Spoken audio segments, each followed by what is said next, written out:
Thanks for tuning in to another episode of Gun Culture Radio. This time, instead of having Zeke talk at you guys and make you aware of the sponsor, I figured I would just do it myself. The sponsor for this podcast is SDI, Sonoran Desert Institute. You can check them out at sdi.edu. It's a really cool opportunity if you're interested in being a gunsmith. They have some other firearms technology degrees. Just check out their website. They do take GI Bill. So any veterans out there, it's a cool opportunity. You can't hate a job, in the gun industry. I assume a lot of people listening to this show are gun nuts just like me. It's cool to be able to have a job doing something that you love. Turning a hobby into a job is the true American dream. It's not 2 cars in every garage and a white picket fence. It's having a job that you love. That's the American dream right there. And that should be everyone's dream. That should be the human dream, not just the American dream. Anyways, check that out, sdi.edu. Really appreciate them for the sponsorship. This show is not cheap to make. So anyways, appreciate that and hope you guys enjoy the show. I really appreciate having Federal Ammo on as a sponsor for this show. They've been a great ammo company for a lot of years. They're really good about working with new media, which I feel like says that they are very on top of things and very with it for a company that has been around as long as they have. And they just have a wide range of selection when it comes to ammo. Everything from their Federal Champion brand, which is a really good, affordable ammo for practice at the range. They also have their American Eagle brand, which is a really good, middle-of-the-road, high-quality ball ammo, practice ammo, defense ammo, whatever you want to use it for. And then they also have really high-end defensive ammo and hunting ammo with premium bullet technologies and all the good stuff. You got the full spectrum with Federal Ammo. They always seem to keep a lot of it in stock, and it's easy to find. Just a great company. Really happy to have them on as a sponsor and really appreciate them. We also appreciate our other sponsor, Ballistol. As you guys probably know, we've used this stuff for a long time, long before the YouTube days. It's a cleaner and a lubricant. It's great on firearms. It's even good at preserving firearms. If you have an old gun with a little bit of rust on it and you want to get that rust off with some steel wool, but you want to do it smoothly without further damaging the finish any more than you absolutely have to, Ballistol works great for that. It's also good just in the house. It works great for leather furniture, wood. It really darkens it up and makes it look really rich. It's just a really great overall multi-use lubricant, and it really protects all your metal, keeps it from rusting. It's a great product. Used it for a long time and really appreciate them supporting the show, and I hope you guys appreciate that too. And just check them out at ballistol.com. Hope you guys enjoy the show. All right, here we are again. on the radio. Yeah. Where's the radio? There's one over there. It's your old radio. Oh, it is, isn't it? Yeah. From 75. We need one of those old antique radios sitting here, and now I could reach back and act like I'm turning up the volume. I can't quite hear myself. Yeah, that's true. Should do that. And remind the viewers and listeners what station they need to be tuning to, show them. Oh, yeah. Yeah. It's too bad we can't broadcast this to some crappy AM station or something. Yeah, really. Some upstart, are there any upstart AM stations or FM anymore? But yeah, it would be cool. Someone just starting in Nashville. They've got some little station they want to get going. They don't have anybody that wants to be on there. Yeah. Hey, we got an idea. Yeah. Yeah, but I've only got 20 listeners. That's all right. Yeah. I mean, we got a few more than that on the internet. So. Yeah. You would think, I don't know, maybe that's how it works. I don't know. But you would think that, there's enough different frequencies on the radio that almost anybody that had any kind of show almost could rent out one. Even if it's not one that people already know about, like for example, if you have a show on 99.7 in Nashville, or one of the some station, it's like being on a network. You get the exposure of that station. People already know there's stuff there. Right. But I'm saying just a random one that doesn't even exist. Like if you went there right now, it would just sound like. But if you rented it out, your show could go on there, and you could at least tell people. Hey, this is where the show's going to be if you want to listen to it in the car or something. Maybe it's not needed now. Well, though. That's an interesting, we weren't even going to talk about this. No. I don't know anything about it, but I don't know anything about radio. But yeah, it is an interesting, now that I think about it, because with the internet now and the iHeartRadio and all these other applications where you don't need the radio, really. Yeah. I mean, I'm not sure where all that's going. I hadn't really thought about it, but you would think, you're right, there's all those frequencies and those bands you could somehow get on if you wanted, but then why would you want to be necessarily? Because everybody's going to their phone or your computer Yeah. to listen to stuff. It's a weird world. I mean, the one thing that is great is like all the internet stuff is that it has going against it is that it's a specific thing that you have to be connected to. Like you have to be connected to the internet, and you got to pay for it. And like on my new truck, it's got some kind of mobile hotspot thing that it can do. But I was like, I don't know if I don't feel good about that, so I didn't. Yeah, I didn't pay for it or set it up. yeah. There's still a place for the old, especially in the car, or radio. Right. I listen to the radio usually when I'm driving around. Sometimes I'll plug in my phone, into the car and listen to a podcast or whatever it is. But yeah, like I listen to 105.9 in Nashville all the time. Yeah. I love that station. Recently, they kind of screwed it up. Yeah, they have everything. Yeah, there's a place for the radio, that's for sure. And I guess almost anybody that has like not really. I mean, so many people do podcasts now live, like Bill Frady, I think. I don't think he's on a radio station, but he's on live on the internet every day. You can while he's doing the show, you can go to that site and listen to him and watch him. So a lot of the media now, radio, quote unquote media, I guess bypasses the frequencies. I don't know. Yeah. Unless they're already established, like you said, like in Nashville, a lot of you don't know about that, but 99.7 is a very popular and has been for decades. Like talk radio. Talk radio. Yeah. The fact that internet is a thing that you have to buy and you can't just easily access it everywhere is the one thing that's keeping old media still alive. It's true. The phones are changing that, though. But still, like you got data plans and expensive, and I like quadruple my data plan every month. I got to get something done about that. I go way over, but like as soon as the internet becomes extremely accessible, way more than it is now, to where it's like nothing, right? And it almost costs nothing. It's just so cheap and it's so available everywhere. And it's like electricity. It's just there. You don't think about it, and even though you have to pay a little bit, but it's I don't know. Well, like because bad example maybe, but because with the radio, you don't have like connection issues like almost ever. Right. I mean, maybe if you're down in a cave or something, you might have trouble, but like satellite radio, even like XM radio, I had that for a while in my truck. I may get it again. I don't know. There's only like one station I listen to, so I don't know if I'll get it. But I'm same way. If I don't have it in my newer vehicle, and I don't know. At times I think it'd be nice, like when we're driving around the West or something. Yeah, but it cuts out though. That's one thing I don't like about it is there's a few different places where I drive where there's like a big. I'm not going to say where they are, but we places we both go a lot. Yeah. And there's like a big hill, like a big cliff on one side of where you're driving, and then the XM gets cut out that way. Yeah, but that's just for like. Yeah, but still a little bit annoying. 60 seconds. It won't kill you, John. Come on. That's right. But radio doesn't that do spot that, is where you drop a call, Oh, well, that too, Which is, that's really the only place I know of that I ever drive anymore where I actually lose the contact on a call. Yeah. And same with, obviously if you're on satellite radio, but remember it used to be anywhere you could be driving. It was just typical. If you're in a car, it was surprising when you had service. Yeah. It was amazing if you drove somewhere and you had, continuous service. Yeah. But so how do we get off on the phone? But anyway, that's the way it goes when you're just sitting around yakking. Right? It is. Yeah. But, interesting. It's an interesting topic, though. It's another one of those huge changes that's going on right now. Technologically. Yeah, it'd be interesting to see how internet access progresses. Especially with Google, and of course that's another big thing is people are really concerned with, Google. Are they, are they a corporation that we should watch out for? Where they're getting so big and so powerful.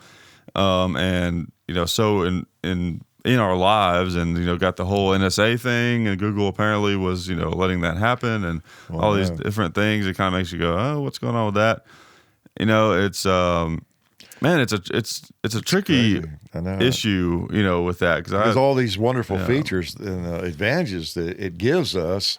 There's that other edge of that sword. Same thing. In order to do all those things, they are constantly gathering information, and trying to watch what's going on so they can assist us with what our shopping needs. Most of it, is based in advertising a lot, and a lot of it's just in that. In a way, I just had a thought. In a way, the privacy issue, the reason that a lot of us have an issue with that, it's the same thing with guns. Mm-hmm. Because the biggest thing, people who actually pay attention and think about things should be, if they're concerned with things going on in the world, the thing that one of the most important things they should be concerned with is too much centralized power in the government, right? Which is why we worry about guns, because we think the government should have guns. Obviously, we need police and military and stuff to protect us. Sometimes there's reasons to go to war, to fight, or to put people in jail. We want them to have guns. Yes. We just don't want them to have so much incredibly better guns than us that they feel like they have all the power against us. Mm-hmm. Same thing with the spying. Like we know the government's probably going to have better technology, and but we don't want them to have such better technology than we have access to where they know everything about us and we know nothing about them. That's the problem right there. Well, it is, because throughout history, power corrupts, absolute power corrupts absolutely, or whatever that line is. It's human nature. Now, not everybody, but enough people are going to be affected by power that they have to be controlled to some extent. Look at the dictators around the world and throughout history. Totalitarian states.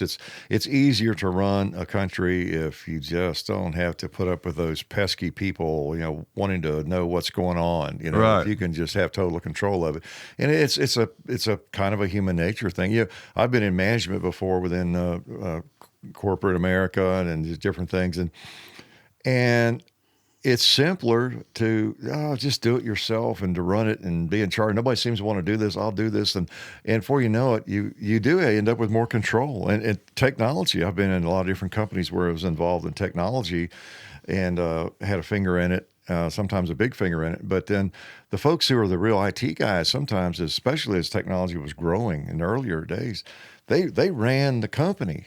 Really? Right. No one else knew anything about it. Yeah, whatever you say. And I knew just enough that I asked a lot of questions, or I knew something could be done a little bit differently, or suspected that. And so I was like a fly in the ointment sometimes. But, if you just are the one who knows kind of what's going on, it's just the nature of things. And then information is power. Yeah, people can be power hungry depending on someone's personality. And some of these dictators historically that we look back on now and say, look how horrible these people were. Look at these terrible things they did. It's possible that at one time they were just like you and me. Yeah. Oh, yeah. And they really had a good idea, maybe a good vision. Maybe that's how they got in power. They actually had a legitimately good idea. And people respected them at that time. But hey, I hate to say it, maybe even Hitler, right? But then once he got in power, then that's when everything went crazy, because then they started being like, oh, well, I didn't foresee this problem, so I'm just gonna handle it how I want. I'm just gonna eliminate it or handle it how I want. And then they become I don't overly powerful. I don't know enough of his history, personal history of younger days, but he might have demonstrated those tendencies early on. Yeah, he probably did. Yeah, probably. Probably did. But yeah, you don't. You get what I'm saying though. Like, you never know. No, you don't for sure. There's someone may have a streak in them, kind of latent streak that is revealed later once they get that power. It's very possible that there is no human being on this planet. Like, let's say we took, I don't know, someone who's revered as peaceful, and like Gandhi, let's say, for example, if he was still alive or went back in time, and put him in charge of a country and said, you have absolute power. That's right. You can do anything that you want. Yeah. I don't know that he would necessarily do it right. That's right. Even Mother Teresa, you just don't know. Yeah. Yeah. I'm sure some would, but or at least they would think they were. That's the other side of it.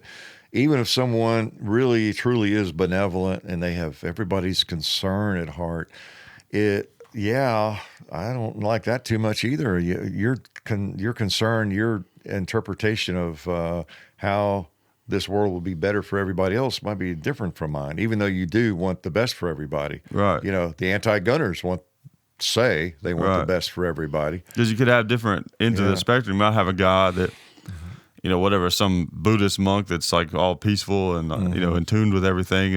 And he's like, we don't need violence and we don't need this thing. And he might say, we shouldn't have guns because guns create violence and violence creates despair and all this stuff that like in a vacuum makes sense, except that we live in a material world where things try to kill us and we need materials to protect ourselves from those things. And, you might it'd be easy for someone like that to miss those kinds of things on the grand scale. And then you might have someone who, like, I feel like a lot of people maybe listen to this show who are all about, freedom, live and let live, and all that kind of stuff. Well, maybe someone like that has some right ideas about that. They get in there, and then it turns into anarchy, and they don't think about, like, well, actually, you have to have some amount of regulation, otherwise things just get too out of hand. That's right.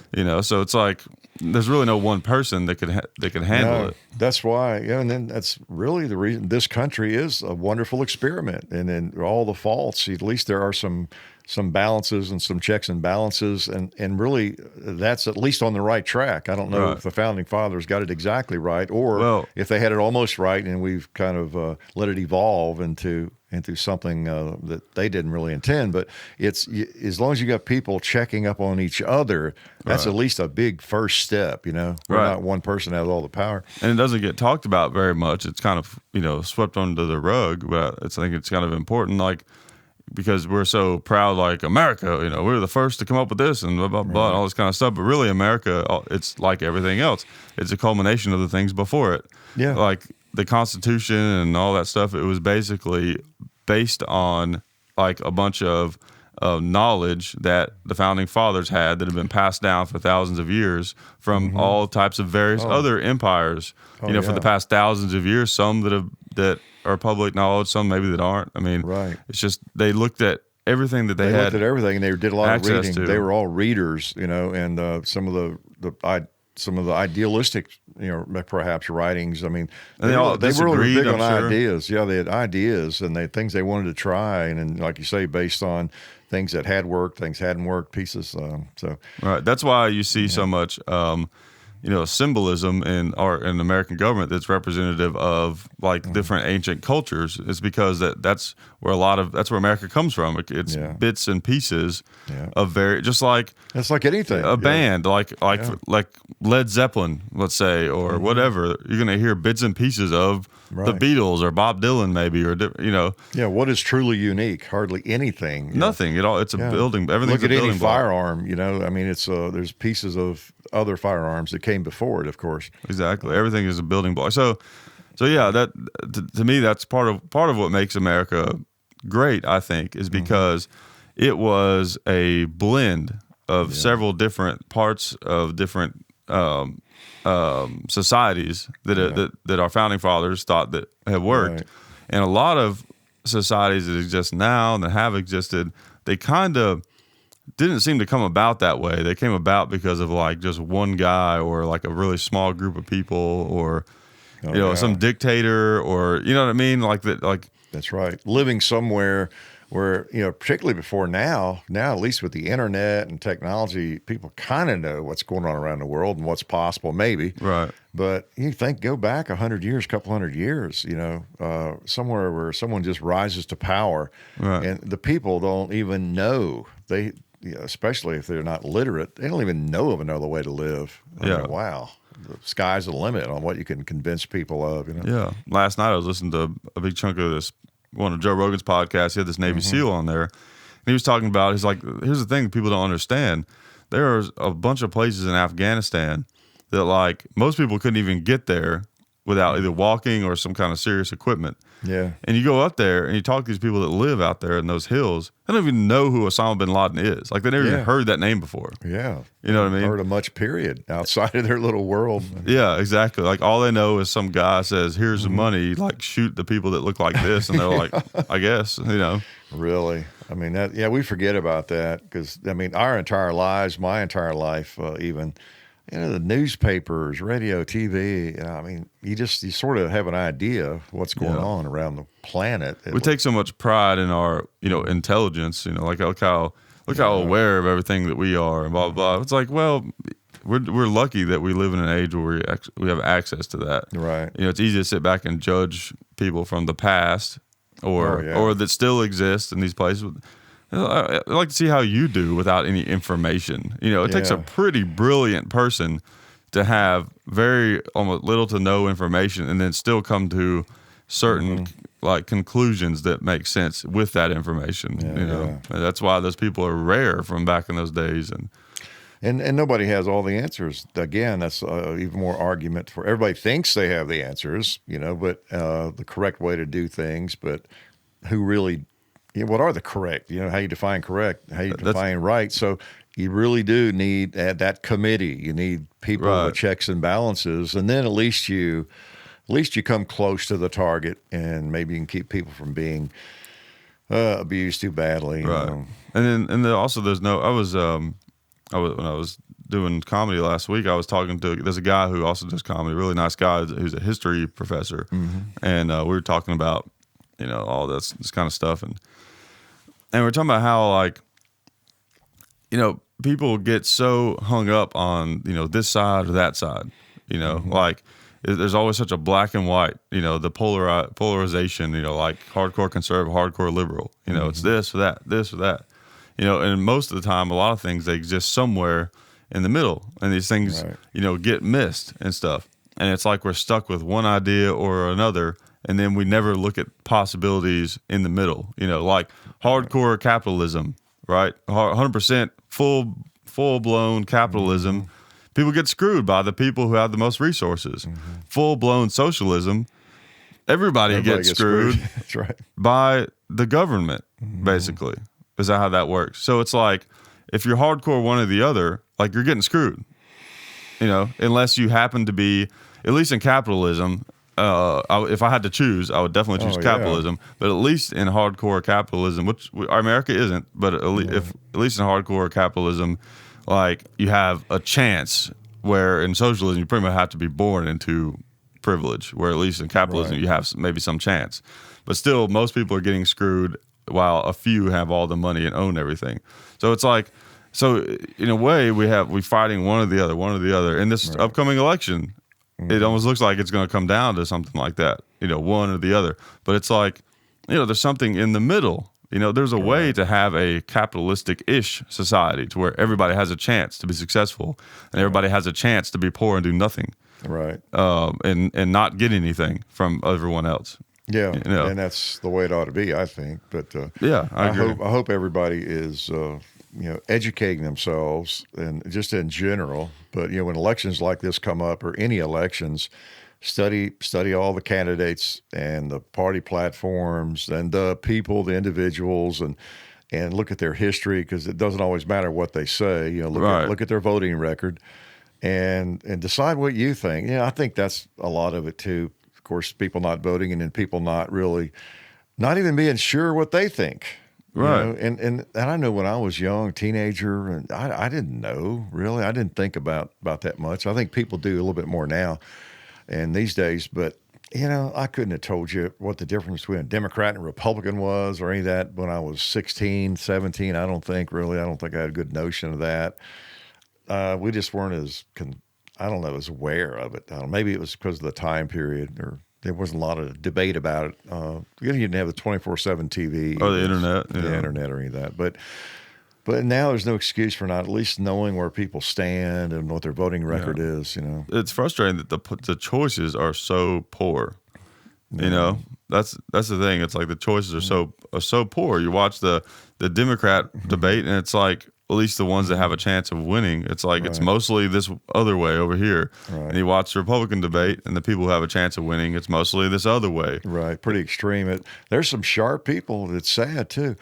And part of that is, we get the government we deserve. We create these people. We create the folks that are nominated, even though it's through the system, whether it's the Republican Party, a Democrat Party, we kind of create what we want. It's a mirror of us in a lot of ways. People like this extreme. They like things black and white. They like things, they want to hear the candidate who's got the answer for everything. Right. And you think about it. What if, whoever that would be, the smartest person on the planet, let's say, most logical, got the best ideas, really the superhuman, can see every situation, and actually would have enough insight to know what the best route would be on anything. Let's say that person actually exists. Right. He's probably not going to sound like an extremist, is he? He's probably going to be a very sensible sounding person, sensible looking person. And if he were on that stage in the debate, he wouldn't be grabbing people by what he says, probably, right? And that's the thing. So he wouldn't get elected. Right. Like, so much of it is marketing. Yeah. You know what I mean? Like their attitude and the way they present themselves. Right. And all that. First of all, if if a man, woman, whatever is actually qualified for the job of being president, should it really matter if they have a family? Oh yeah, Not really. Shouldn't. I mean, they're really? just an administrator. It shouldn't matter. But to most people, it makes a huge difference. Like you notice that every politician, they've got to have this great. Look at this man. He has a great, strong family behind him, and blah blah blah, and all this kind of stuff. You know, it's like, well, I can't relate to him, so he's probably not a good president. Well, how many presidents do you know? Yeah. You're like, honestly, I don't care if I can relate to the guy, just as long as he's good. I mean, I can't. Yeah. Like, I can't relate to. I don't know, the guy at my bank. Mm-hmm. You know, I don't know anything about working at a bank. Right. But that's why he works at a bank and why I don't. Yeah, I just want him to do a good job, do it right. Yeah. Yeah. So that, I don't know. And plus, anybody who qualifies for that position, really, or anybody we would trust in that position is probably going to be a little different, you know? Yeah. People who excel to that level and we put that much faith in, you know, they're not going to be like us necessarily. Right. I would have no interest in that kind of thing, even if I could do it. Right. I mean, most people don't want that. And that's one of the, you know, people argue, of course, America's a democratic republic, and people argue, you know, the like democracy versus, you know, a republic. Some people will make the case for a republic because they'll say, well, people aren't smart enough to know what needs to be done.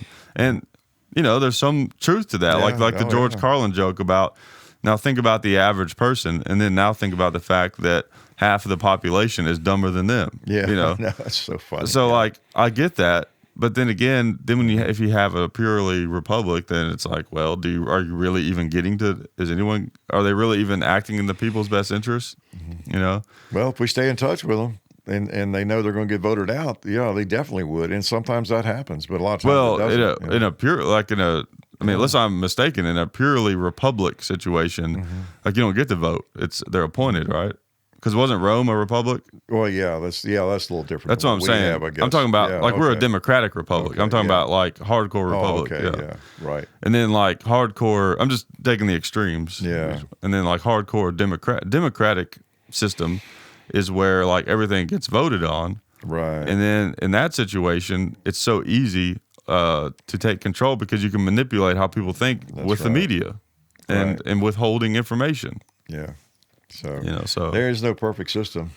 Ours is pretty good, but it is. There's a lot of holes in it. No doubt about that. One reason it concerns, of course, gun owners is it should concern everybody, even people who don't care anything about firearms. Maybe they don't. Maybe there's not even something that they're passionate about, like we are. We're fortunate that we have maybe several things we're passionate about. We really enjoy. There are a lot of people that just kind of drift to work, come home, watch some TV, I guess, and they don't really have stuff that they're extremely interested in or have, passionate about. But everybody should be watching what's going on, you know, politically and casting an intelligent vote and that sort of thing. But of course, we gun owners, it's vitally important to us because we are involved and we're concerned about something that, you know, we feel like is vital to the survival of the country, the way we want to see it survive, you know, and flourish in terms of the Constitution, and plus a hobby we get so much enjoyment out of. The self-defense aspects. I mean, it's just it's a big piece of our lives for a lot of us, and so the political side of it, whether we want to be or not, we have to be political to an extent. You know, not arguing about parties, but looking at the candidates and staying in touch with them and voting for the people that, as I always say, that respect our freedom and our liberty. You know. Yeah, because there's people, for whatever reason that we could speculate on, don't want us to have guns. Right. You know, they want the government to have the monopoly on force. That's right. Police and, well, it's usually the government, right? Right. And that's the thing, like whenever the way the governments gain power over people is they get a monopoly on two things. The two most important things to control, if you're trying to control a large number of people, are honestly, most importantly, information. More importantly than guns, because you can kill people, but you can't kill information very easily. Yeah. There's information and then guns, you know. And look at, you know, all the times in history we know where what do? They burn the books and take up the guns, you know. Yeah, and that's the thing. I think sometimes people get the impression that gun owners obsess a little too much about politics. And we don't really obsess too much on our channel, but we talk in our radio shows about it in different places, but we stick to. Well, the videos are about learning about guns. Yeah, we're reviewing firearms primarily, but we do touch on it in other areas because it's so important. And you'll see comments occasionally, people, don't be like those other channels always talking politics, just if you talk about it at all sometimes.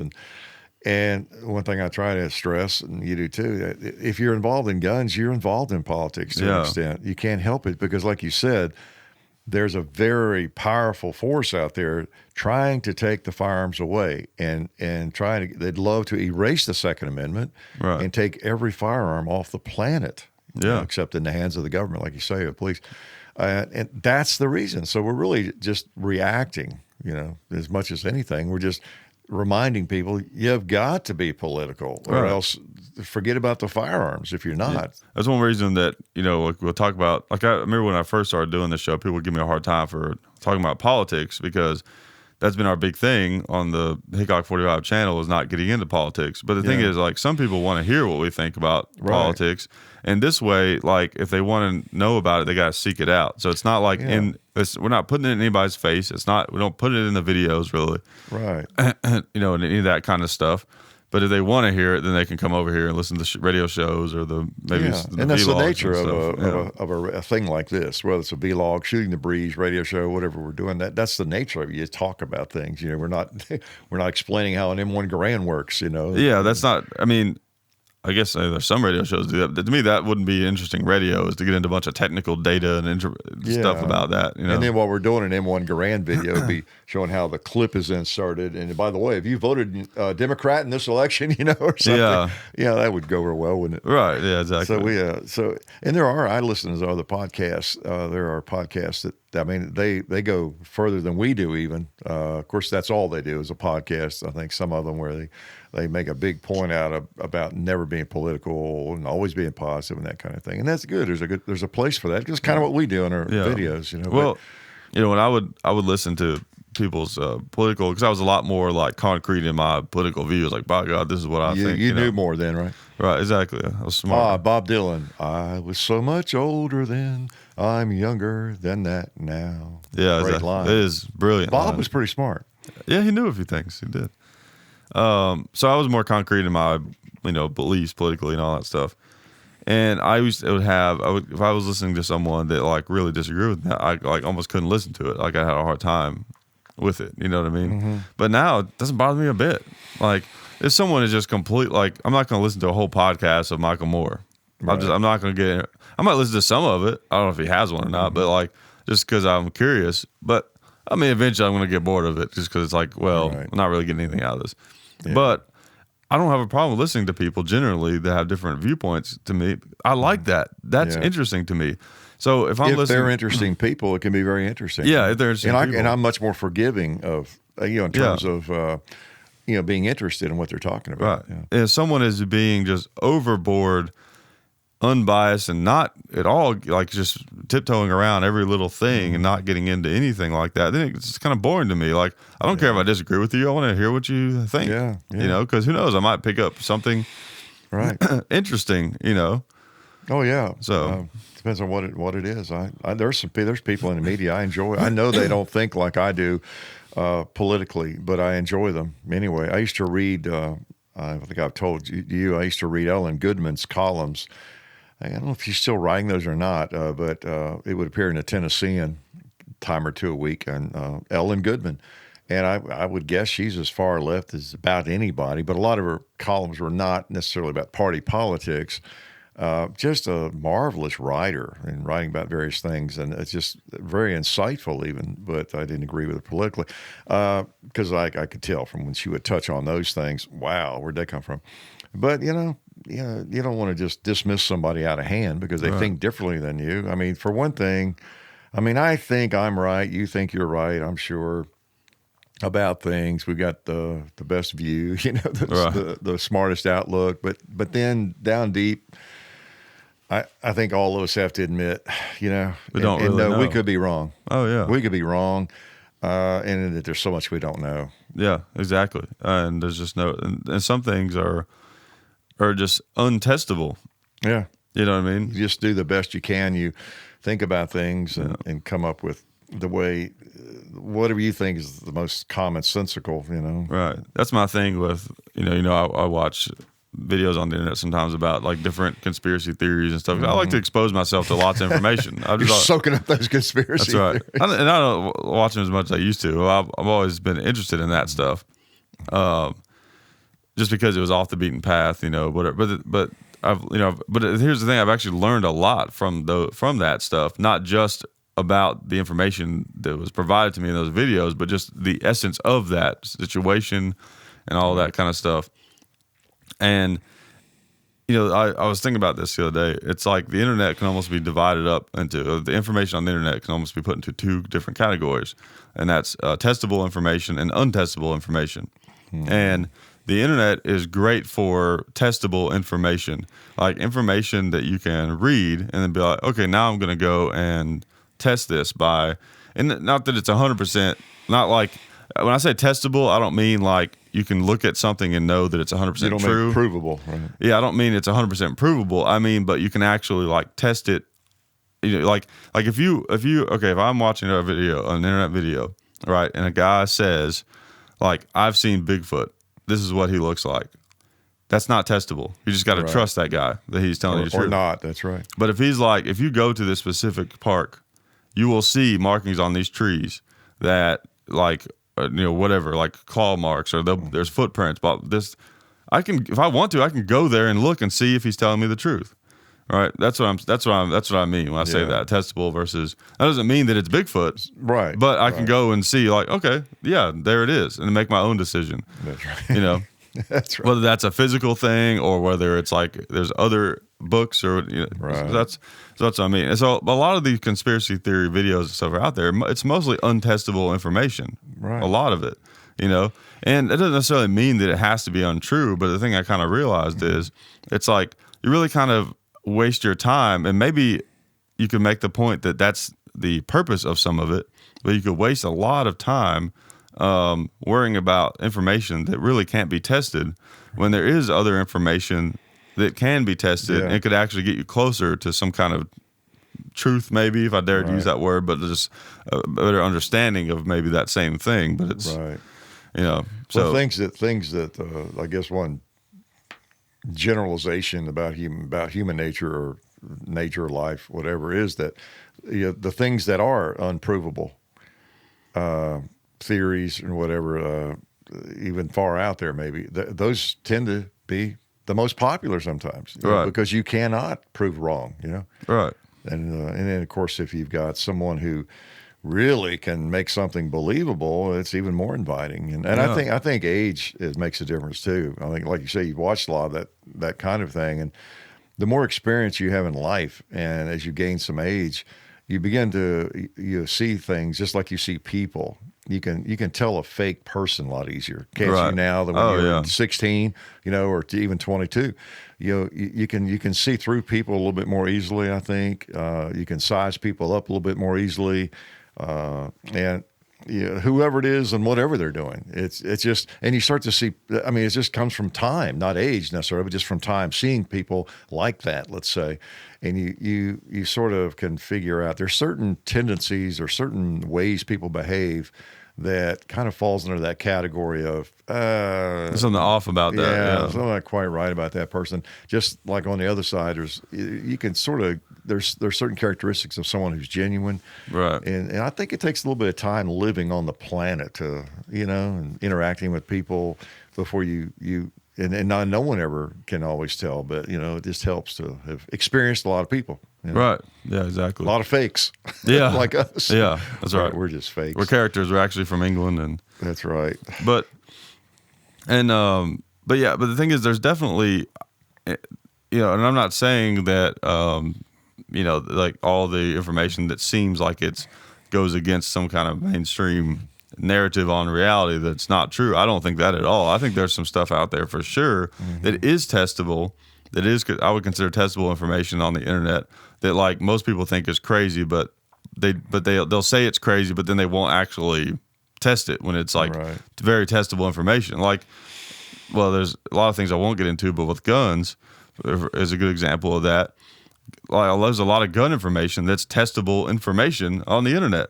You can go out and experience it for yourself. Like the fact that you can actually handle a gun and do it safely, right? There's a lot of people who think that maybe that's not even true, but they won't go figure it out on their own. Right. You know, or just it's factual too. Different things that people that have these misconceptions about gun violence, gun kindness, the guns and gun deaths, increasing every day and all that kind of thing. And the facts don't bear that out. Crime has gone down. Gun ownership has gone way up. Yeah, even things like that. And also, like, crazy. Here's a question everybody should ask themselves. If you study the stats and you look at it, the full picture, like, it's basically true. Right? I mean, it is. It's true that we live in the safest times in human history, statistically speaking, as far as like the percentage of people who die. Right? We live in the safest times in human history ever. Yeah. Come here, Teddy. Why, when you watch the news, does it seem like things are getting more and more dangerous every day? You know what I mean? Like, that's a question that I feel like people should ask that doesn't get asked enough. But it's true. The news makes us feel like it just gets more dangerous and more dangerous all the time. What's in their best like interest? the sky is just gradually falling as time progresses, but yet it's actually getting safer all the time. Yeah, they want us to think the sky is falling. I need to pick up Teddy. Okay. Yeah, his hair is growing back now. Teddy is such a cute kitty. Once you turn around and look at the camera, you're the prettiest kitty. Yeah, look at that. Is he a baby? He's my buddy. Well, yeah, that's the thing. The all media wants viewers. We like to have viewers. The media is trying to suck us in, and whatever it takes. That's their primary goal, to get people to watch. And so that everything is going to be dramatized. Let's face it, and it's going to be sliced and diced and in edible portions, so that whatever it is that is more appetizing, for viewers. And they're taking all the most dramatic things and condensing them to. It'd be kind of like if you took some NBA player that wasn't really that good. You're a sweetie pie. Let's say he played for a year and he wasn't really that good. If you took all of his game footage, I forget how many games they play, 70 or 80 games a year, and just took out all the best parts, you could make him look good. Teddy, where are you going? Yeah. Yeah. You could. It's how you cut it up. And that's why it does take. It takes a lot of time. And it's hard to figure people out. It's hard to figure the world out, no matter how old you are and how long. What have you done? Because it's a jungle out there. There's a tendency to kind of go with the mainstream opinion, whatever most people think. Because everyone wants to fit in. Yeah, it's easier to fit in that way. Your family, but it's your not friends. Always what's best for you, though. Right. And then on the other hand, it's always tempting to for a lot of people, and I think everybody almost to some extent, to be attracted to that alternative view, because that's inviting too. Because most people think this. Most people like a Glock, or most people drive this kind of car. I'm going to do the alternative. I'm going to be different. I'm special. It makes me feel special. Get on a high horse to get and to see something different, or see things the way they really are. Everybody else is kind of dumb, really. They go for that, but I'm my own man. I'm not like that. So you got pulls in both directions, Yeah. And so you really have to figure things out. Because everybody, it's weird. It's like everybody wants to fit in, but yet also be unique and better at the same time. Yeah. It's this weird thing. And two, while we're talking about that, like that's something too that I've been noticing for the past few years in the gun culture, whatever. Hey, Gun Culture Radio. We're talking about the gun culture. Let's talk about guns. Yeah. Is lingo, the surfer talk, gun lingo, right? Like the thing that I've noticed is, because the way that I got into guns, because of hanging around you all the time and shooting guns, I got into it in a more like I don't know if I say organic way to where I didn't like some people get into guns and they hang around with a ton of other gun people and gun shops and all this kind of stuff. I didn't really have that experience. It was just me and you. It's just part of your life. Yeah. And no one, I didn't really have a bunch of friends that were into guns at all. It was just me and you, basically. That's all it was until this internet thing started. You were a victim of your dad. Right. So I didn't grow up with all these different terms and all this. Come on, Teddy. Kind of stuff. Like obviously you taught me a lot of things, but I was kind of in a way, it was like being self-taught because I didn't like learn from a ton of other people that always had all these kind of crazy things. It was basically just you and my own experiences. Because I started shooting so early, like you taught me a lot of stuff, but it's funny sometimes be like, oh, your dad taught you well. It's like, well, you did. But also, I started shooting when I was 3, so I learned a few things on my own, right. in all that time, You just picked it up, through osmosis. It's not like one day I was 20 years old. I was like, hey, Dad, teach me about guns. It's like, right. You taught me a lot of things throughout the years. I'm not saying you did, but still, it's like I was 3 years old when you first showed me how to shoot a gun, so I did pick up a few things. Just through the natural progression of shooting guns all the time. But so I didn't pick up a lot of those terms and stuff. So sometimes maybe it's unwarranted, but I can't help but be like, what? When you hear people say, they overuse them, I think. And it becomes like surfer talk because they're like the epitome of, like, you can't understand what those guys are saying sometimes because like almost every word they say is slang or some kind of lingo. Yeah. And the guns are getting like that. Like, as soon as people found out that can was a cooler way to say suppressor, then now that's just become the official term. Yeah, really. Which to me, slang is it's supposed to be like, it's sort of like a swear word. Like, it doesn't have really much meaning if you use it every time. You're supposed to use it occasionally. Yeah, it does take away from it to some extent, yeah. Or like optics, glass. Yeah. That's the cool thing to say, or run. Everything gets run. Yeah. I guess I've always had a little bit of an aversion to some of the fashionable jargon, comes through, whether it's clothing or anything. So you're a victim of me again, probably, to the extent, because I just never did use that term. And I mean, nothing wrong with it, but no, I just, well, I don't know what it is. I don't even use some of the abbreviations that, let's see, what is it?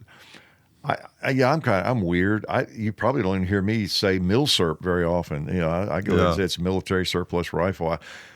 I don't know. I've just not been big on abbreviations and that kind of thing for some reason. It's not because I taught English, because I was not really a nerd about all that. I just like good literature, but I don't know. I almost have an aversion to some of that, like you, maybe. Part of it, too, is a lot of times I'm talking to people who don't know a lot about guns, and they're the ones who seem to use the most of it.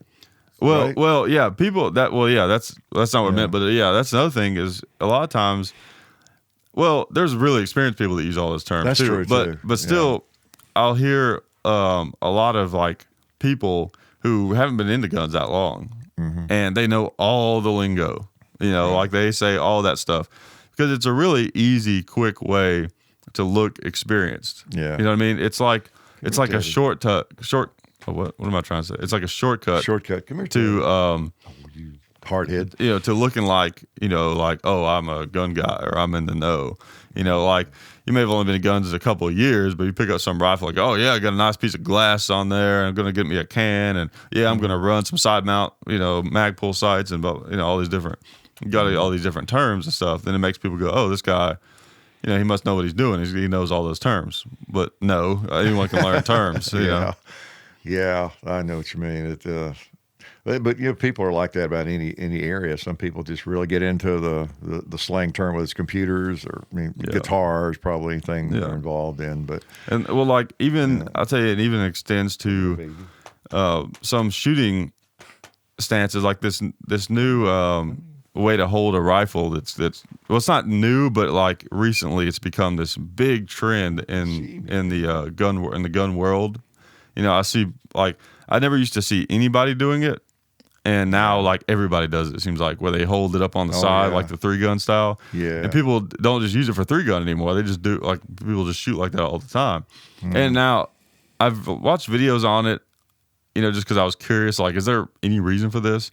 And there is. I get it. I get it. Like, you get more control laterally of the gun. I get it. Right. But Teddy. Also, there's an element though of people that would never admit this, but I guarantee you there is a certain percentage of people who shoot that gun that way that the reason that they do it is because they know it makes them look more experienced. Right? Because the tendency is like, I mean, it's kind of the other way for me, honestly, but I could see very easily how some people might, if they're at a range or somewhere and they see a guy holding his AR like that, they can be like, oh man, that guy, he must train or he knows what he's doing, or about, which not necessarily at all the case. You know, you always have that element. You know, some people just shoot better with holding it like that, and I know a lot of the 3-gunners, you know, shoot like that. And if I was trying to compete heavily in 3-gunner, maybe I would too. It makes me really tired. I've tried it before, and you get really tired really fast. Yeah. But that's just kind of, you know, when I was involved in IPSC, you know, or USPSA matches and that kind of thing, you're always going to be some people like that, and that's fine. I don't even mean to be critical of it. It's, you know, if you got a hobby, enjoy doing, do whatever you want, wear whatever you want. You know, I mean, that's a great freedom, and so I just sound it's like a bigot, but it's what I noticed was it was funny that there would be people dressed up. I competed in some regional matches and state matches and different things off occasionally, and even local matches. There might be somebody who actually is sponsored a little bit, you know, especially in bigger matches. And they would have the name of some gun company on their T-shirt. Maybe they were really sponsored by Smith & Wesson or somebody. Not many, at least in those days of the shooting sports. And the 90s, late 80s, early 90s. And so they have the shirt with the companies on it. But then you'd see other people, and it'd be decked out because they are sponsored. So, I don't know, they may have even dictated what pants they wear and, you know, black pants and cargo pocket, whatever it was. It's sort of a uniform for people that are sponsored, at least back then, as I recall. And I didn't see that many of them. But there'd be other people that I was getting at that you would think, wow, is he sponsored? You know, he just got into this game, didn't he? You know, because they've got that same kind of shirt on and some different names on it and different things, you know, and so you're just sort of playing the game, looking, you know, like a pro, right? And they might be, you know, like near the bottom on the score sheet, you know, when it's all over. But you know, it's kind of like the mall ninja complex, and like every different like niche thing has that. Like, that's right. Like, for example, everybody probably knows the guy who's like trying to be a musician, and he goes out and buys like some really nice, expensive guitar, or a bunch of expensive gear. Yeah. Meanwhile, you know, like Willie Nelson used that same damn guitar with a hole in it. You know? That's right. I know. You know what I mean? And that's kind of the way I always like to kind of go under the radar, you know. And if I do something well, okay, so be it. But definitely don't want to put that pressure on myself. Not that I'm better than anybody, but I just they're smarter. I just don't want that pressure on myself. You know, show up looking like a pro. Yeah, because the tendency is when you want something really bad, whatever it is, the tendency is to want to go ahead and get that as fast as possible. Yeah. And the easiest way to do it is to look the part. Well, that part of it, you can manage that part easily. You can buy your way into it. But being really good at something just takes a lot of work, you know. Yeah. So they do that part first, you know. They sort of get the cart before the horse, I think, sometimes. Right. Go ahead and reach a high level of skill, whatever it is, playing guitar, shooting, or whatever. And then get you some cool clothes, get you that cool shirt or something that makes it look like you're sponsored. Maybe you will be sponsored by then, you know. I don't know. Yeah. We're picking on people too much, really, you know. We are, yeah. Here we're supposed to be laid back. I am laid back. I really don't care what other people do. It's just sometimes it is interesting to observe, you know. Well, I don't know. The way I look at it, I'm not just like saying like, look how terrible these people are and look how great we are. That's not what it is. It's just that, like, you know, some people are listening, a few maybe. Yeah. And it's more of like I'm hoping like an educational thing. Well, look, if you're just getting into an area, just be cool for a while. Yeah, chill out for a little bit. Don't go too crazy with stuff. Because the other people are looking at you and laughing at you, and you don't want that. I want people who don't know that to realize that, and I also want people who also have been annoyed by this same thing to be like, oh, yes, somebody notices that. You know, so it really is. People need to chill out a little bit and just be cool, and don't put on the airs like you're a pro in something when you're really not. Just enjoy it and relax. See it in comedy too, hanging out with a bunch of local comedians, a lot of great ones, but there's a few. Mm-hmm. that same thing happens. You know, they're trying to look the part without being the part, you know. Oh, yeah. And that was one thing I tried to be really careful of. I knew I'm going into a completely foreign environment when I started doing that. And I tried really hard to just be super just under the radar. You know, I'm just going to work hard at my stuff. I'm just go out there and just do the best I can. I'm not going to act like I know what I'm doing. You know, I'm not going to try to give people advice. I've had people give me advice. Yeah. You know, the comedy that like do horrible. And they're not even funny, right? Yeah, like there's been several occasions where someone would give me advice and then go up on stage and just completely bomb and do like way worse than I did. Yeah. You know, and it's like, you just made yourself look like an idiot to me. Oh. You know?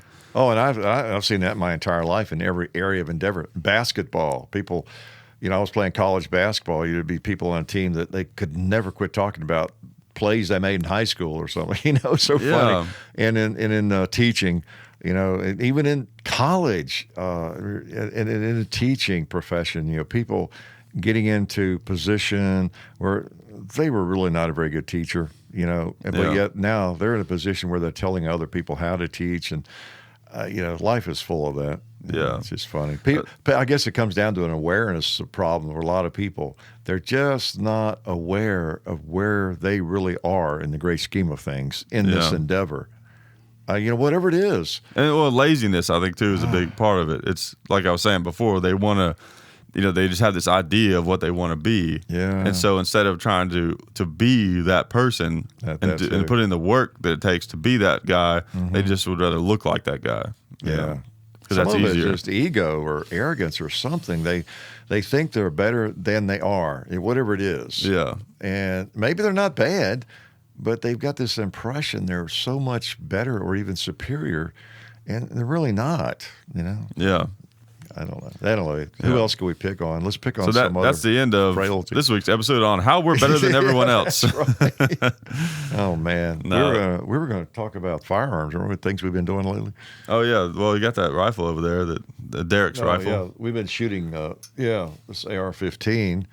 Derek didn't get by and pick up after the last video, but I think he'll be picking it up today or tomorrow. Yeah, this is one of the things we've been shooting. I guess the most recently. Yeah, we just did the chapter 2 with it and chapter 1 this week. AR-15 from Tactical Edge up in Clarksville, Tennessee, and watch the videos. You'll see everything about it. The video is up right now for sure. So. Oh, that's right. The video's up. I'm sorry. Yeah. As you're watching and listening, the video is up. So, in fact, you've already seen it, so why we even? Yeah. Yeah. And Derek already has this gun. Yeah, so. he already has this gun. He's already shot it probably 4 or 5 times. It's probably dirty. Yeah. You know, and he ought to be ashamed of himself, being a vet and everything. It's probably sitting in his gun safe with all kinds of carbon buildup and everything. And so probably. I hope you're feeling guilty about that, Derek. Get the thing out and clean it. Yeah, so we went from the past into the future there. That's right. No, we went from the future into the past, I guess. But that's right. Yeah, anyway, from Tactical Edge in Clarksville. Pretty cool gun, though. Talked about in the videos you've seen. They're an outfit of veterans and soldiers up there that are making looks like some pretty good ARs. I am liking that stock that's on there. Oh, yeah. But here's the thing, though. The main reason I like it is because it's so solid and it's kind of minimalist. Yeah. But I don't see that being my favorite stock for very long. I have a feeling that's one of those stocks that someone's going to be like, oh, yeah, they did some things very right with that. And then someone's going to make a way better version of it. Well, yeah, there'll probably be just like everything. Because these are, I know when I bought the first, or I don't know where I saw one first. Maybe it was a firearm we got, or somebody had one, or whatever. And we liked it. We both liked it. I think you saw it. And I bought one for my Daniel Defense. So I got one on. I've bought a couple, I guess. I've got a couple of them on my firearms. I really like them. I know one thing. In fact, one of the guys up at, I think he's either current service or I think his name is James, or maybe he's just gotten out. I don't know, but that I've talked to several times at Tactical Edge, and he likes it. He puts and I think several of them do. He said a lot of them put a paracord from there to there because it has a tendency to hang up on things, bush, or if you're out, and if you're really a war fighter, and not just a range shooter like me, then that adds a little bit of practicality. So and there are others that are similar, but they have a little bit of a web in there. I wish. Okay, so like the first generation, especially if anybody still has those kind of first generation Magpul stocks, like after the newer ones that fit tighter, those things just feel atrocious. I've got one on some rifle that I have, and it's just like, God, I can't stand it.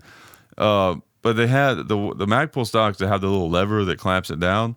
Yeah. Like, that's a brilliant idea, but yet it sucks. Like, if you're going to have a clamp, why not have it actually clamp on there? You know what I mean? Like, to me, that would be that's the ticket right there. Yeah. Is they need to revisit that idea, or someone needs to do that.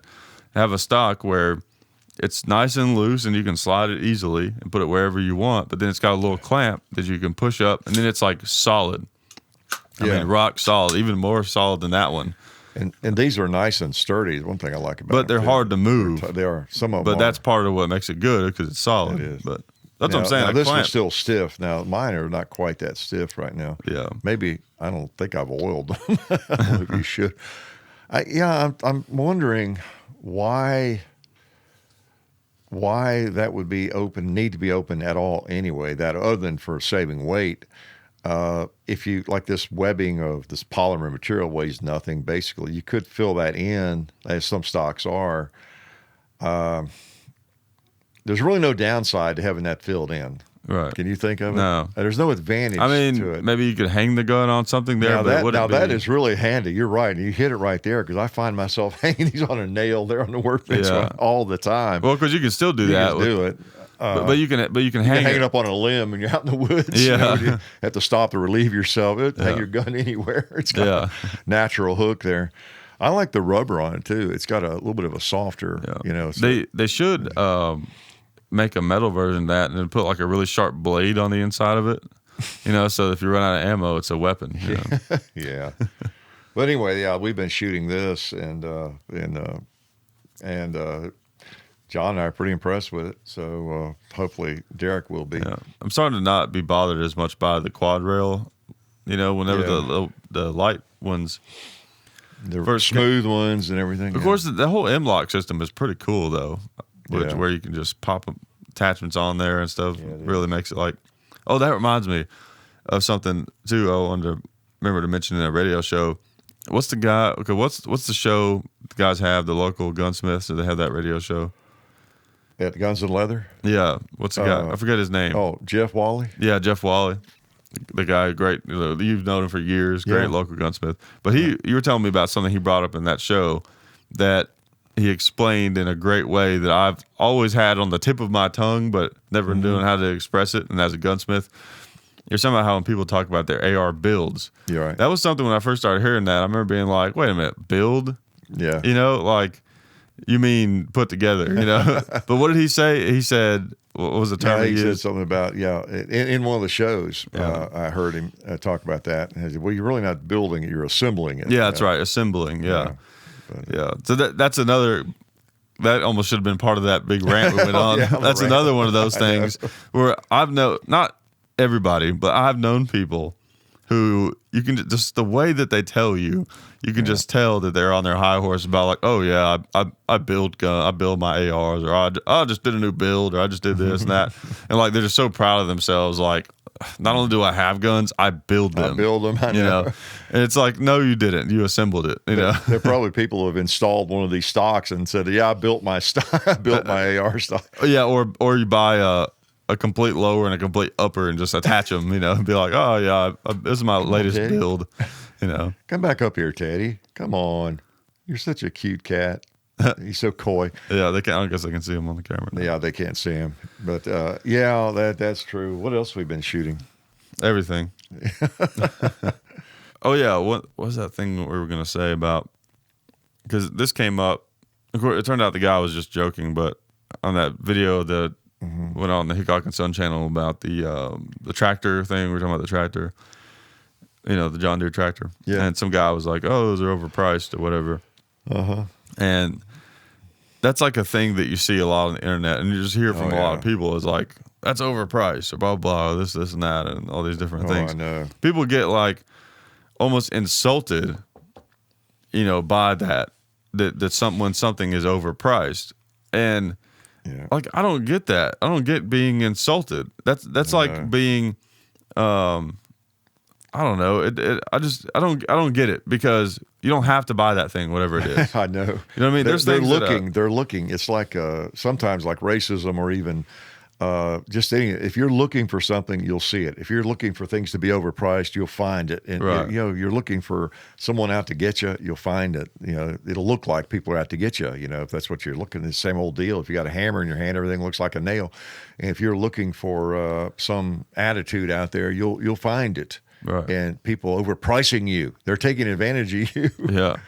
But yeah, I mean, a lot of people just say it without thinking too. But you're right. I saw a comment on one of the videos this morning or yesterday. Somebody was complaining about everything on Gunbroker being overpriced. Yeah. I thought that was kind of the epitome of that. Yeah. Not to pick on this person. I don't know who it was. We don't know anybody on the internet, right? Usernames. That's right.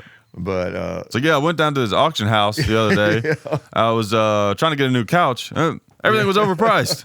They just priced everything too high. Now, it is true, I think, auctions, and I answered him, well, they actually, whether it's like eGunner or Gunbroker, these auction places are actually a pretty good look at what the real value of things are, because that's what they're selling for.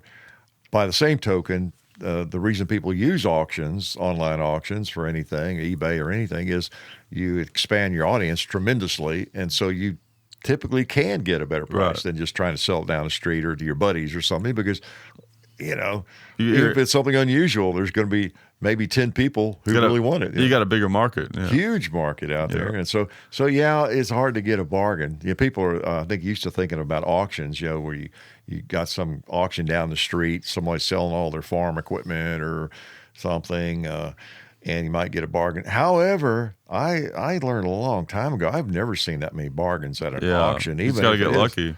You have to get lucky. You have to stand around all day long, even at one of those local auctions, and then maybe something you kind of like, there's nobody else bidding on it or something. But I learned a lot. I was going to buy a lawnmower. My first lawnmower, when I built my first house, well, here I go, built my first house. Right, yeah. Had my first house assembled. Yeah.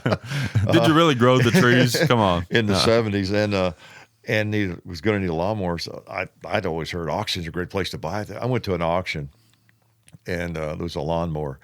Well, it was a bad choice, actually, because I was teaching at the time, and I was at a private school, and it was an auction for charity or whatever, and there was a lawnmower there. Oh, great! I'll buy my lawn. Who wants to buy a lawnmower at this auction? Well, wouldn't you know it sells for, at that time, a regular push mower would buy it for $75 probably or something. Well, it went for $150, double what it should have. Yeah. So I gave up on auctions. But funny. But yeah. Well, some things, that overpriced thing, I don't know if I ever use that phrase, that word, because for me, nothing is overpriced, because if it's priced higher than I want to pay for it, I'm just not going to buy it. Right. But overpriced, because that's relative. It's depending on you. That's a judgment. That's a judgment. Even if, for example, we all know what certain firearms sell for. I think Glocks, what a typical Glock 19 now, what's the price? $549. Yeah. Because Glock kind of sets those prices. You really are not supposed to deviate much. I think you can make them a little higher, but you're not supposed to go under what their recommended price is, or you lose your stocking dealer status or something. Kind of like an Apple computer. I mean, some things are pretty much going to be whatever the company says they should be. If someone does price one that's supposed to be $5.50 at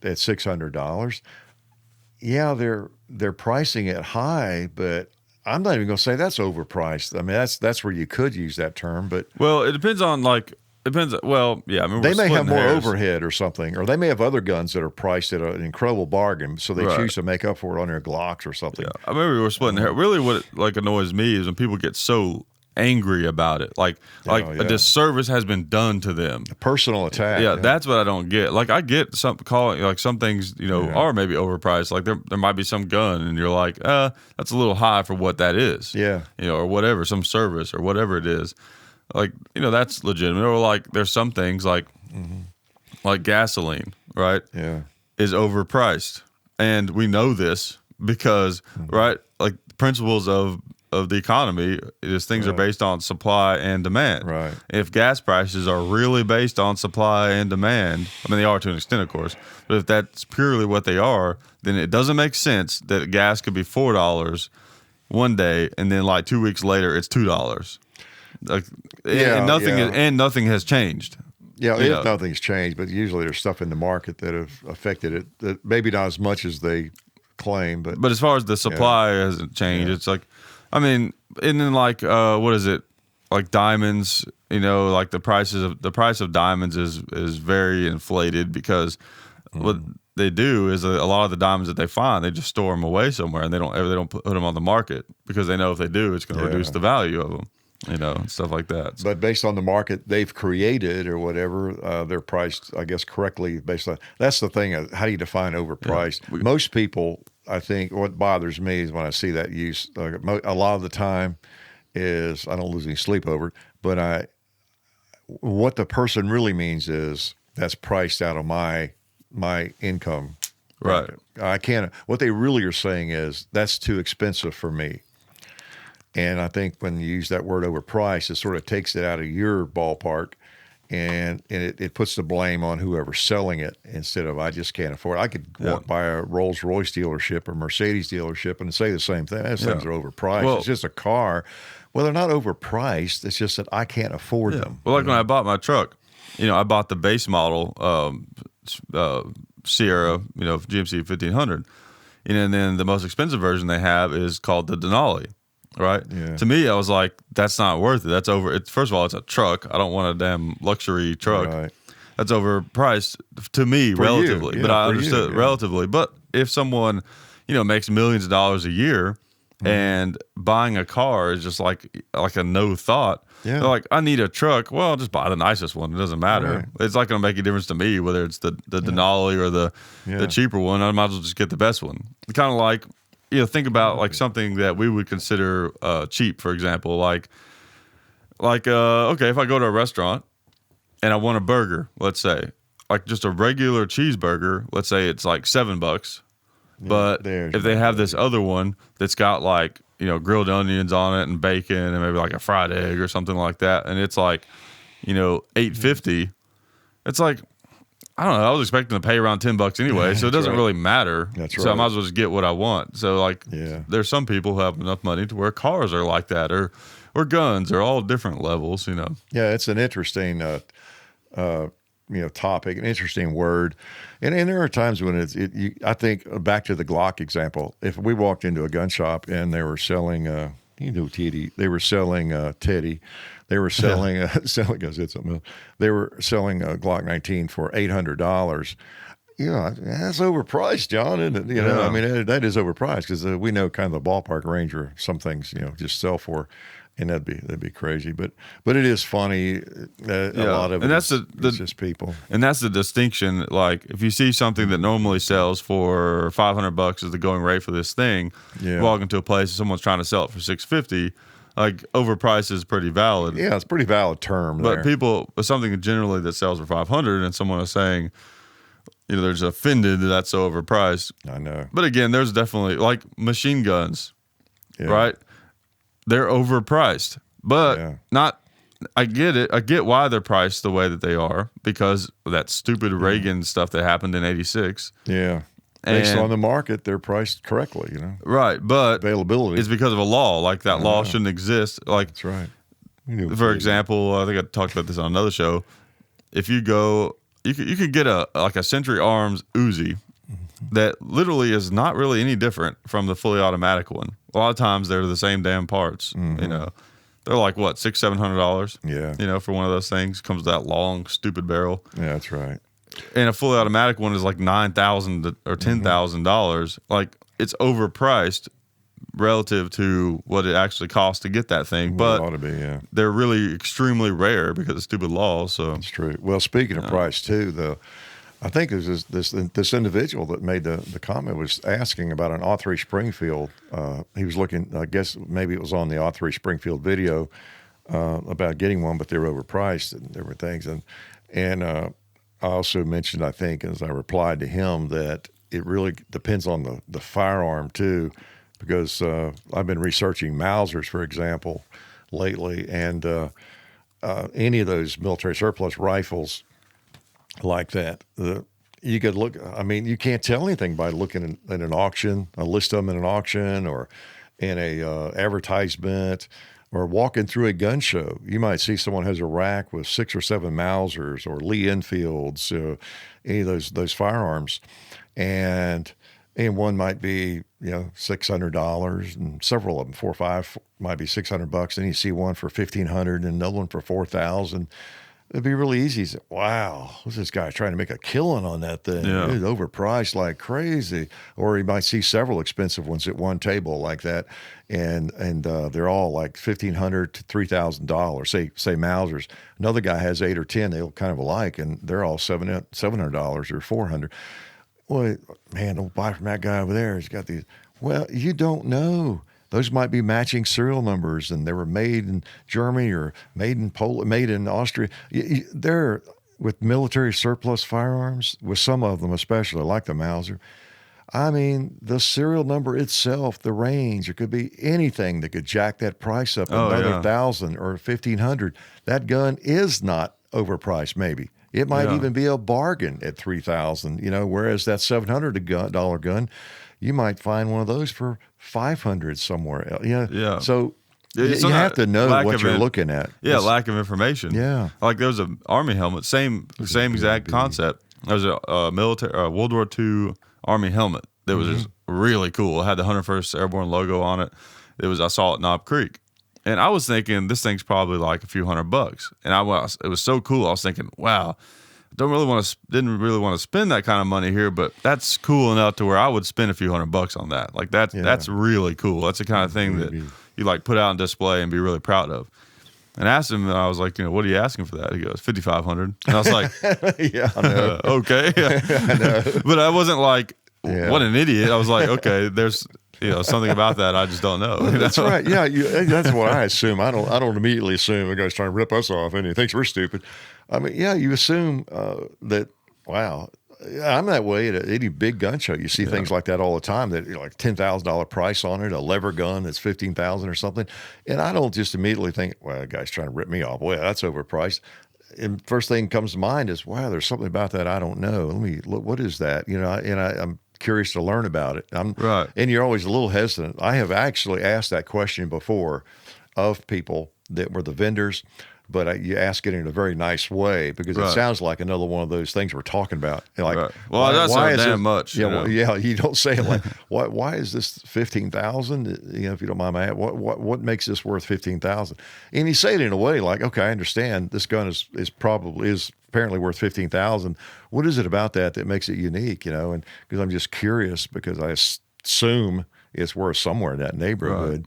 Well, you tell the story sometimes about some of your early days at the Louisville gun shops, a gun show, where you're seeing a Colt single action that looked like a third generation, and then you see the price on it. Oh, must be a first. Yeah, it's actually a first generation Colt. It looks like a new one, Being a gun show, that reminds me of a story that I love to tell, because it was just such a textbook example of the stuff that sometimes happens with gun people. And we actually wrote that down to talk about. I was at a gun show. I can't remember where it was. I'm thinking it might have been like a local one somewhere in the Nashville area. But so there was this really cool looking AK on the table. It was really neat. It was really old and worn. Like it's one of those, like I want to eventually buy one of these days. One of the ones that was imported like forever ago and it's still around. And I was looking at it, really eyeing it or whatever. And there was a gap, right? It was kind of at the end of the table, and there was a gap for the vendors to be able to get into their little area behind the table, right? And so the dealer wasn't there. He wasn't in there, and he was trying to get in there. And I was apparently filling this gap. I was in the way of it, right? Because the gun was right there. I was looking at it. I didn't wasn't paying attention that that's what it was. And I was in his way, and he was really rude to me. Like he was really, like he was just like, excuse me, like, hey, like he was super. I can't remember exactly what he said, but it was really rude. It wasn't like, it wasn't nice about like how a normal person would be. Like, hey, excuse me, sir, like, can I get by you? And it was like poetic justice, because I was really interested in that gun. Like I was actually considering buying it possibly. Yeah. And guess who the guy was that was selling it? Yeah, it's fate would have it. Yeah. And as soon as he walked around and he kind of looked at me and I could see that these were clearly his guns, I just looked at him and walked away. Oh, yeah. You know? Oh, yeah. And that is a good topic. You know, I guess we've talked about it before. You probably have. So we're beating a dead horse, but we need to continue beating it. We do. Gun shows and gun shops. It all kind of under the same category as, you know, people sometimes in the gun business. For one thing, it's not like I think people, maybe especially new to firearms, this really slaps them in the face when they encounter some of these dealers at gun shows or even gun shops sometimes. But it's because I think our history and our what we're accustomed to. If you have a confirm stereotypes too. Yeah, if you have a problem at Chick-fil-A or McDonald's, your meal, and you talk to a manager, or you're just dealing with a manager or an employee or anybody in almost any other business, not any other, but most businesses, well, they are employed there. They are trained. Even the managers, even the owner of the Chick-fil-A or the McDonald's, they want to come off well. Customer's always right. You know, generally they're going to take that attitude unless you're just totally obnoxious. And so you're accustomed to be treated like a customer in most places, not as good as it used to be. But gun dealers, generally speaking, they don't have any training in that. They haven't gone through hamburger school, how to deal with customers, right. management school. They may not have gone through anything that would have polished up their personality at all. At all. They're just maybe some schmo that an entrepreneurial person that liked guns, which could be anybody, the most obnoxious personality you know, or you or me, someone who has incredibly pleasant personality. And they just decided to open up gradually get into the gun business because they knew guns, learned a lot about it, and were making money selling and buying them, open up a shop, set up at gun shows. They maybe have no formal training in business or anything. They're just the guy next door, right? And they could very likely just not be very accommodating, you know, other than just they'd like to make money. And so you run into that occasionally. That's why mechanic shops usually have someone at the desk that's not a mechanic. Exactly. Yeah, you notice the people at the desk, they may have been mechanics, but they were mechanics that they kind of graduated to that position, I guess. I don't know if they make as much or more money or not. Usually I think they aren't. Yeah. Well, sometimes if it's a small shop, it will be. Small shop. But a lot of times bigger shops, they have. Yeah. So they got people with personality. So you miss out on that sometimes. But I tell you, like you say, I'm pretty adamant about that. I think I mentioned before, there's a guy that sets up at the Nashville gun shows, has some pretty interesting guns, I think, but I never look at them. I walk right by his table because years ago, I had a firearm to trade, and he had some smart answer when I just asked him if he'd be interested in trading. Yeah. And so he doesn't exist as far as I'm concerned. You know, I will never buy anything. I won't even look at his stuff. Yeah. So, and I encourage, and that sounds petty, but that's just the way we operate in life. You know, people treat you right, do business with them, support them, and people you believe in. And if they don't treat you right and you don't believe in them, don't. Yeah, that's how we vote with our dollars and with our attention, you know. If you don't like the way we do videos, don't watch them. If you like it, I hope you'll watch, you know. Right. And like that guy, you were never going to buy that gun after that, you know. No, definitely not. Plus, there's something just fundamental about that. I just like the Darwin principle, you know. Yeah, when people get their comeuppance or the karma or whatever. Yeah, people, karma. Yeah, you know, I think it's great when karma, happens. Takes place. You know. Yeah, exactly. And like, what an idiot! Like, I was clearly looking at his guns. You would think he would have, but he just could have said, "Excuse me, I need to get back in here. Anything I can show you?" Yeah, I mean, that's the thing you don't get sometimes from gun shows, especially.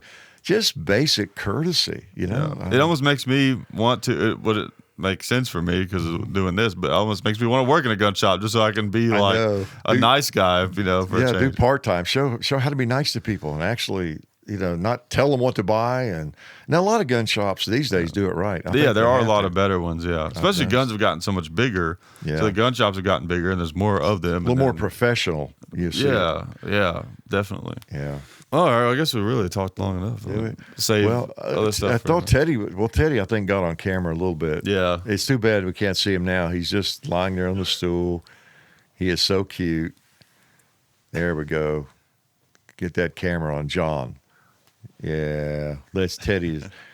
Whether you like cats or Yeah. not, Teddy is just a gorgeous cat. Well, yeah. Sweet Speaking of pup. the macho thing, there's a lot of people who don't like cats because it's like not macho to like I cats. know. I never really hated the cats or anything, but I didn't. I just sort of could take them or leave them. Yeah. But I've learned to really like them. They're pretty cool. They are. And Look at they're him. pretty impressive.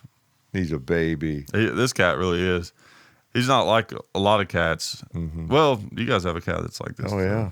Yeah, I just didn't realize. Part of it was I never had a cat in the house. We always had cats around outside. They'd come and go, that kind of thing. But since getting a cat that is actually a house cat and getting to know her and how, they're just like dogs. They have a lot of personality. Yeah. They're really, really sweet. Comes around, gets up on your lap, and everything. Whereas when I was just exposed, and I think a lot of people are like this, is the reason I even bring it up, that especially guys, we don't have a cat, maybe didn't grow up with cats, and a cat is just this animal that's around that won't come to you when you call it. Yeah. Climbs on your car, maybe scratches your hood, and it won't come to you, and it doesn't seem to like to be petted. So it's like, get away, cat, Yeah. and that's sort of the way I think. But if you're around the same cat for a long time, or it's in the house, and then it becomes totally different. Yeah, cats really are kind of a better like house pet. That's you know what I mean. they Like are. outside cats are cool, but you can't really get attached to them because they're not likely going to Probably not stay gonna around. stay around long. Yeah. Oh, Think about growing up, how many cats we had. They just eventually, we don't even know what happened to them. Yeah. And we never had them fixed. And so they're all wandering around and getting eaten by coyotes or whatever. Teddy's a character, though. yeah, he is. Not only is he cute, he comes around and he finally got, I don't know if it came across on the camera, but he got back up on my lap, actually came up and got on my lap there Oh, for a I little would- bit. but Then he got on this arm, and he's cute. Yeah, he is. Yeah, we probably talked about everything we want to talk about, but We'll save stuff for next time. we got, because we don't know much, Yeah. and we can't use it all in one Yeah. radio show. Yep, exactly. We can't. Yeah, we can't. We have to save stuff. You also need a disclaimer, like something about, okay, be sure you don't take any advice that you heard on this show, and that we are not professional advice givers. Yeah. We're Well- we're not professional. What would be a better Yeah, term well, for that's the thing. One time, professional counselors. Yeah, I'll make one last point before we close out. Like, sometimes people, like, because a lot of people, well, not everyone, but there's a good amount of people that when they put out videos, it's like anything that they say in that video, they really meant to say it because it's whatever, it's edited or Very carefully it's specific, constructed, unlike ours. Yeah. But some people almost seem to forget that, like, more free form, longer form stuff. Yeah. You're just saying stuff that's off the top of your head. So We're just talking. something may not come out right or whatever. And it's not like I planned, like, yes, this is a statement that I want to be made and heard. Been planning on it for 2 weeks. Yeah, but usually it's not like that. Well, it's a good example was today. The first 15 minutes we talked was not about anything we planned to talk about. Yeah, most of what we talked about wasn't. Well, it never we is. touched on some we have of a couple of bullet points of things in case we don't. Yeah, and actually we did talk about the things that we planned to talk touched on. about, but like still it only made up less than half the show maybe. So in other words, don't pay attention to what you didn't understand or, yeah, exactly. So, all right. So we'll let everyone get back to something more interesting. something useful. That they're still around. And, we'll, whatever. Okay. Good to be here. Yeah, it is what it is. We'll see. All right. That's right. It is what it is. That's a good sign off. It is what it is. It was what it was. Yeah, that's all right.